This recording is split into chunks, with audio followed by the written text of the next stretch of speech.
Tamil Nadu டெம்பிள்.net channel பார்வையாளர்களுக்கு வணக்கம். நம்ம சேனலை முதல் முறையாக பார்க்குறீங்கன்னா மறக்காம சப்ஸ்கிரைப் பண்ணிக்கோங்க. ஆன்மீகம் சம்பந்தமான பல வீடியோக்களை உங்களுக்காக தொடர்ந்து பதிவு பண்ணிட்டு வரோம். சரி வாங்க இன்னைக்கு வீடியோக்குள்ளே போகலாம்.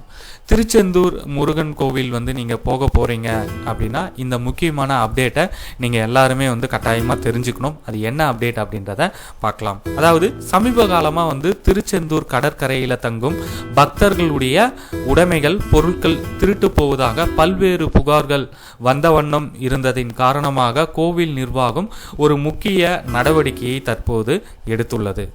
அது என்ன அப்படின்னு கேட்டீங்கன்னா, திருச்செந்தூர் கடற்கரையில் இரவு நேரங்களில் தங்க அனுமதி இல்லை என்பதுதான் அந்த அறிவிப்பு. அதாவது 7/11 நவம்பர் 7ஆம் தேதியிலிருந்து இதை நடைமுறையும் படுத்திருக்காங்க. திருச்செந்தூர் கடற்கரை பகுதியில் தரிசனத்திற்காக குடும்பத்துடன் தங்கியிருந்த பக்தர்களை கோவில் பணியாளர்கள், காவல்துறையினர், கடலோர பாதுகாப்பு குழுவினர் ஆகியோர் இந்த பணியில் ஈடுபடுத்தப்பட்டுள்ளனர்.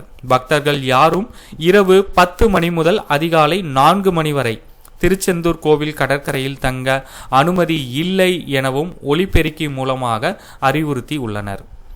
திருச்செந்தூர் கடற்கரை பகுதியிலிருந்து 500 மீட்டர் தொலைவில் உள்ள ஐயா வைகுண்டர் அவதாரப்பதி வரை உள்ள கடற்கரை பகுதியில் பக்தர்கள் யாரும் இல்லாதவாறு கடலோர பாதுகாப்பு குழுவினர் மற்றும் கோவில் பணியாளர்கள் கண்காணிப்பு பணியில் ஈடுபட்டுள்ளனர்.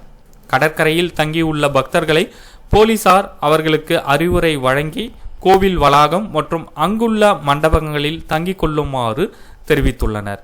இனி திருச்செந்தூரில் இரவு 10 மணி முதல் அதிகாலை 4 மணி வரை தங்குவதற்கு அனுமதி கிடையாது. அதே நேரம் காலை 5 மணி முதல் இரவு 10 மணி வரை கடற்கரையில் பக்தர்கள் தங்க அனுமதி வழங்கப்படுகிறது. இதன் மூலம் பகல் நேரங்களில் தங்கி கடற்கரையில் புனித நீராடலாம் என்றும் கோவில் நிர்வாகம் விளக்கமளித்துள்ளது. இந்த தகவலை உங்களுடைய நண்பர்கள் அனைவருக்கும் தெரியப்படுத்துங்க. கோவில் நிர்வாகத்துடைய இந்த நடவடிக்கை குறித்து உங்களுடைய கருத்துக்களையும் பதிவு பண்ணுங்க. நன்றி, வணக்கம்.